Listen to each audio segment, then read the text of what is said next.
Os Escolhidos, capítulo 45. A queda miraculosa de Jericó. Os hebreus entraram em Canaã, mas ainda não a haviam conquistado. Ela era habitada por um povo poderoso e pronto para se opor à invasão de seu território. Seus cavalos e carros de batalha de ferro, seu conhecimento do local e seu preparo para a guerra lhes davam grande vantagem.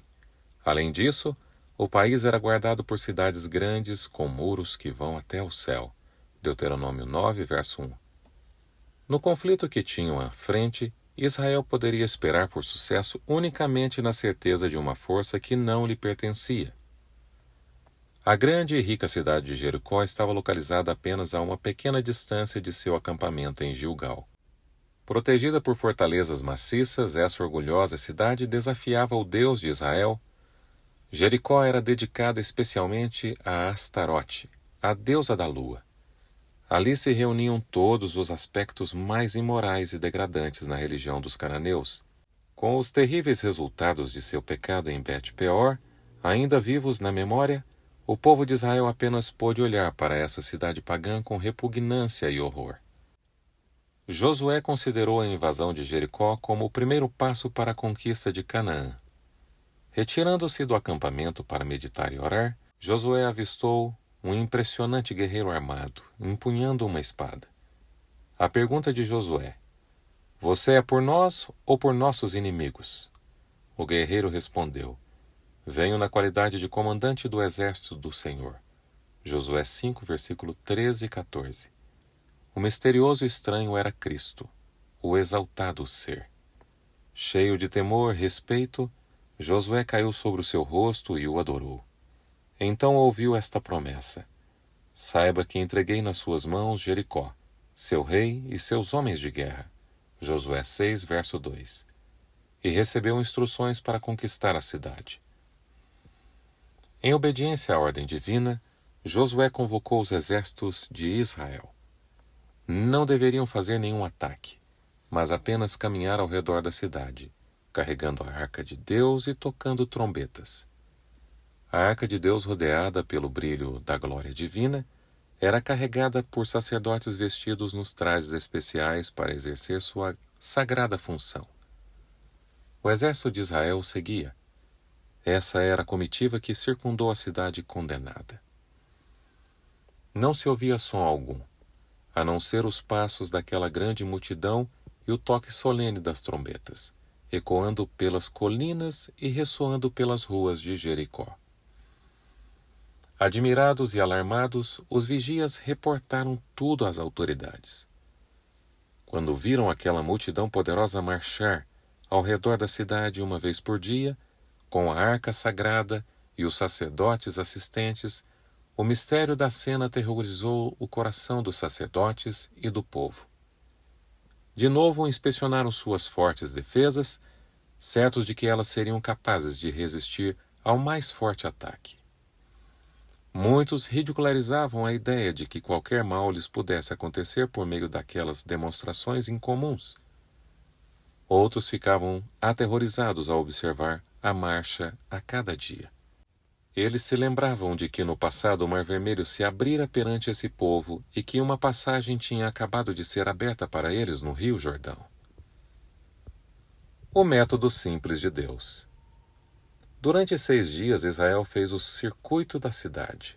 Chegou o 7º dia, e assim que seguiu o primeiro raio de luz, Josué convocou o exército do Senhor. Dessa vez, eles deveriam marchar 7 vezes ao redor de Jericó, e ao forte toque das trombetas deveriam gritar bem alto, pois Deus lhes entregaria a cidade. O imenso exército marchou de forma solene ao redor dos muros. Tudo estava em silêncio, a não ser pelo som cadenciado da marcha. Os vigias em cima dos muros observavam cada vez com mais temor ao terminar o primeiro circuito e em seguida vir o segundo, depois o terceiro, o quarto, o quinto e o sexto. Qual poderia ser o objetivo desses movimentos misteriosos? Eles não tiveram que esperar muito. Ao término da 7ª volta, a longa procissão parou. As trombetas que por algum tempo tinham estado em silêncio, agora soaram em um toque tão forte que sacudiu a própria terra. Os muros de pedra sólida, com suas torres e defesas maciças, tremeram e se desprenderam de seus alicerces e com um estrondo se despedaçaram no chão. Os habitantes de Jericó ficaram paralisados de terror. Os exércitos de Israel entraram e conquistaram a cidade. Os israelitas não conseguiram a vitória por si mesmos. A cidade e tudo que nela havia deviam ser dedicados como sacrifício a Deus, porque eram as primícias da terra. Naquela conquista de Canaã, os israelitas não deveriam lutar por si mesmos, nem buscar riquezas ou exaltação própria, mas a glória de Jeová, seu rei. A ordem tinha sido dada: fiquem longe de coisas consagradas, não se apossem de nenhuma delas, para que não sejam destruídos. Do contrário, trarão destruição e desgraça ao acampamento de Israel. Josué, capítulo 6, versículo 18. Todos os habitantes e todos os seres vivos foram mortos. Apenas a fiel Raabe, com seus familiares, foram poupados em cumprimento à promessa feita pelos espiões. Os palácios e os templos da cidade, suas magníficas mansões com toda a luxúria e mobília, ricas cortinas, caros vestuários, foram queimados.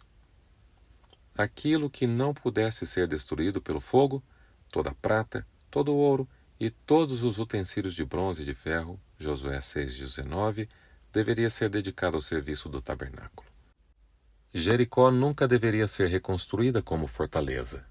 Ameaças de juízo foram lançadas a qualquer um que pretendesse refazer os muros que o poder divino tinha derrubado. A destruição final do povo de Jericó foi um cumprimento das ordens antes dadas a respeito dos habitantes de Canaã. Quando o Senhor, o seu Deus, as tiver dado a vocês, vocês as tiverem derrotado, então vocês as destruirão totalmente. Nas cidades das nações que o Senhor, o seu Deus, lhes dá por herança, não deixem vivo nenhum ser que respira. Deuteronômio capítulo 7, verso 2, capítulo 20, verso 16. Para muitos essas ordens parecem contrárias ao espírito de amor e misericórdia demonstrado em outras partes da Bíblia. Na verdade, essas foram instruções de sabedoria e bondade infinitas. Deus estava prestes a estabelecer Israel em Canaã. Eles não apenas deveriam ser os herdeiros da verdadeira religião, mas responsáveis por espalhar seus princípios ao redor do mundo. Os cananeus tinham se entregado a degradações do paganismo e era necessário que o país fosse limpo de qualquer coisa que viesse a impedir o cumprimento dos propósitos graciosos de Deus. Os habitantes tinham recebido várias oportunidades de arrependimento. 40 anos antes, os juízos enviados sobre o Egito haviam testificado o poder do Deus de Israel. A derrota de Midian, Gileade e Bazã tinha agora mostrado que Jeová era superior a todos os deuses. Sua aversão à impureza havia sido demonstrada nos juízos enviados sobre Israel por participar dos rituais abomináveis de Baal-Peor.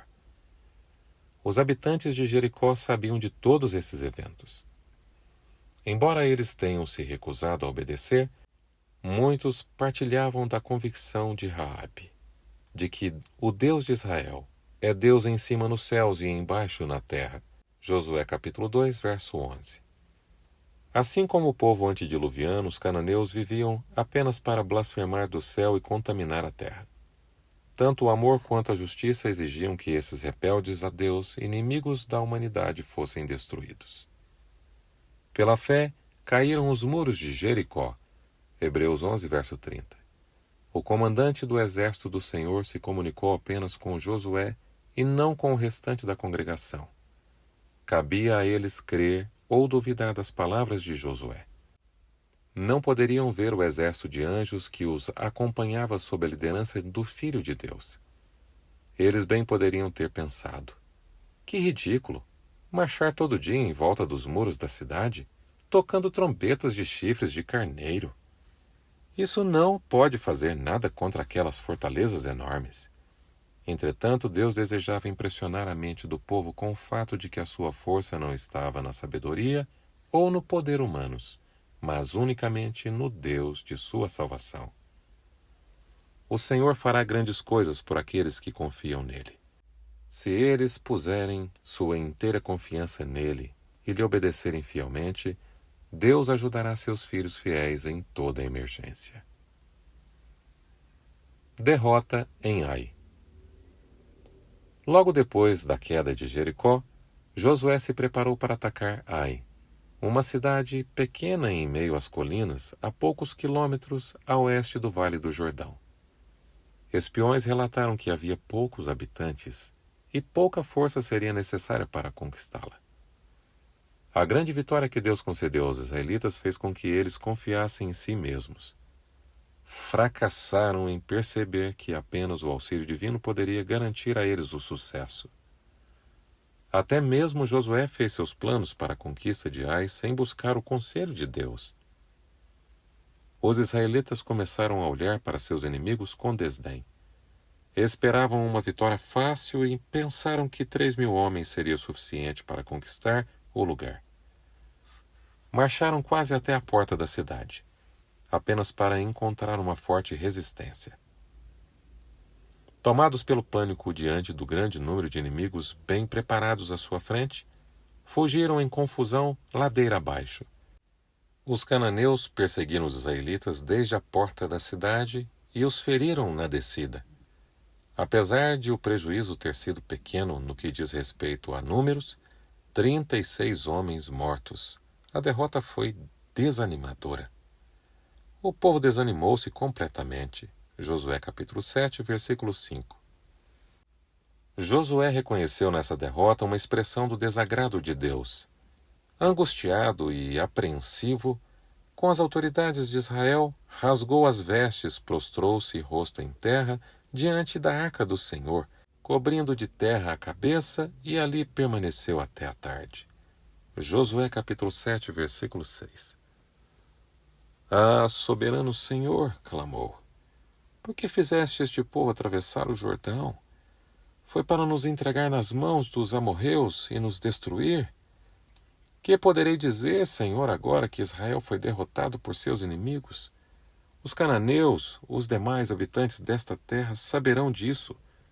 Nos cercarão e eliminarão o nosso nome da terra. Que farás então pelo teu grande nome? Josué 7, versículos 7 e 9. A resposta foi: levante-se! Por que você está aí prostrado? Israel pecou, violou a aliança que eu lhe ordenei. Esse era um momento para ação imediata e decidida, e não para desespero e lamentação. Havia um pecado secreto no acampamento e ele deveria ser descoberto e removido. Não estarei mais com vocês, se não destruírem do meio de vocês o que foi consagrado à destruição. Josué capítulo 7, versos 10 e 12.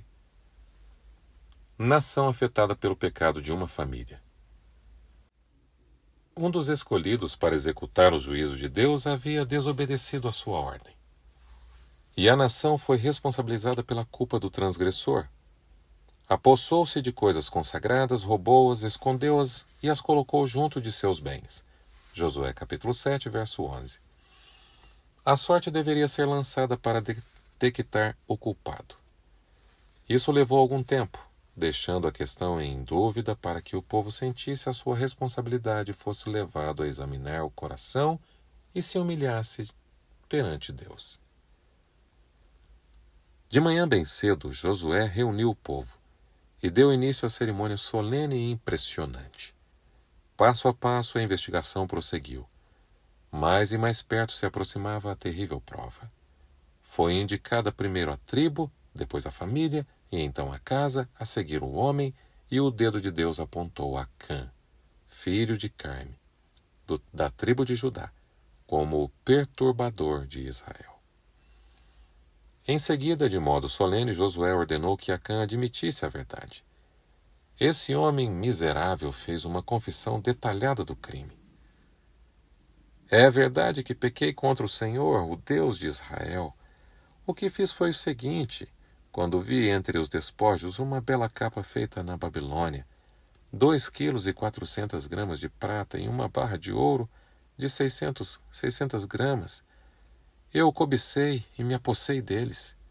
Então escondi no chão da minha tenda, com a prata por baixo. Josué, capítulo 7, versículo 20 e 21.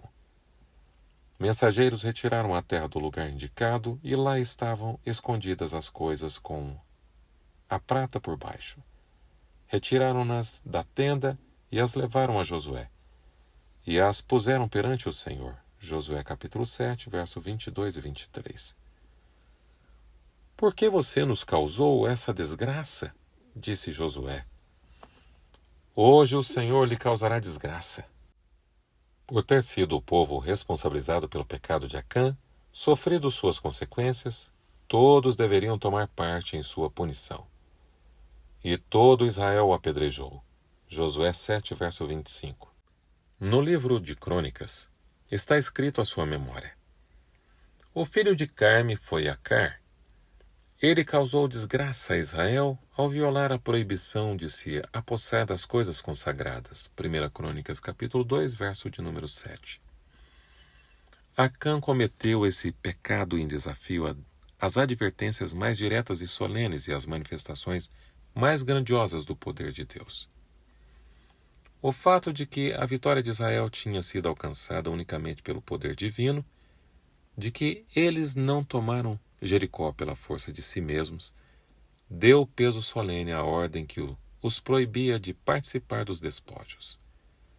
Deus havia destruído aquelas fortalezas, e a cidade, com tudo o que nela estava, deveria ser dedicada somente a ele. Acã não se arrepende.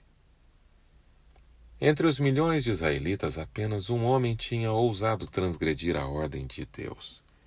A cobiça de Acã foi despertada por aquela rica capa de Sinear.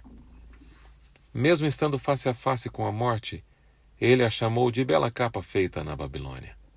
Josué 7, verso 21. Ele se apossou do ouro, da prata dedicados ao tesouro do Senhor. Roubou de Deus os primeiros frutos da terra de Canaã. Raramente a transgressão do 10º mandamento é repreendida. No entanto, as lições da história de Acã revelam a enormidade desse pecado e seus terríveis resultados. Acã nutriu a cobiça por riquezas até que isso se tornou um hábito, prendendo-o em algemas quase impossíveis de serem quebradas.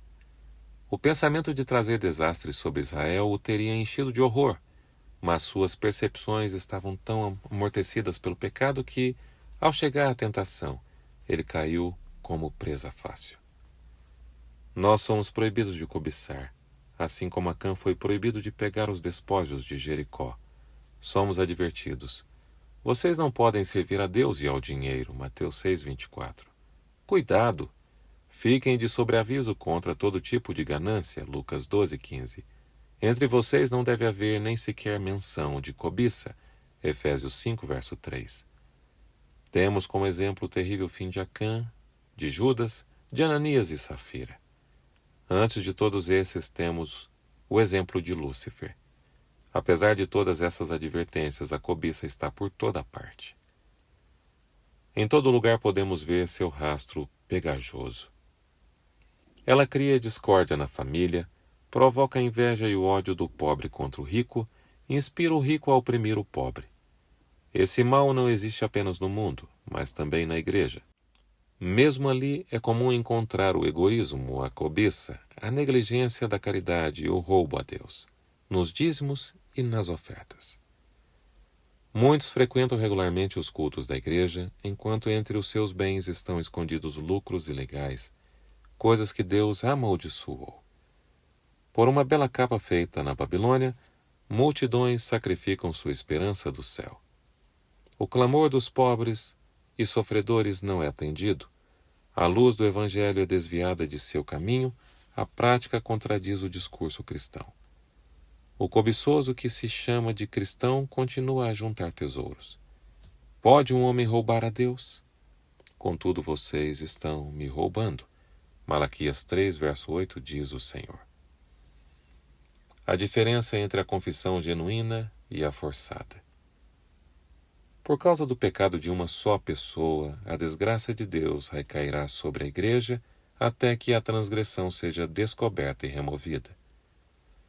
A influência mais temida pela Igreja não é a dos oponentes diretos, infiéis e blasfemos, mas a dos incoerentes que impedem a bênção do Deus de Israel e causam um enfraquecimento de seu povo.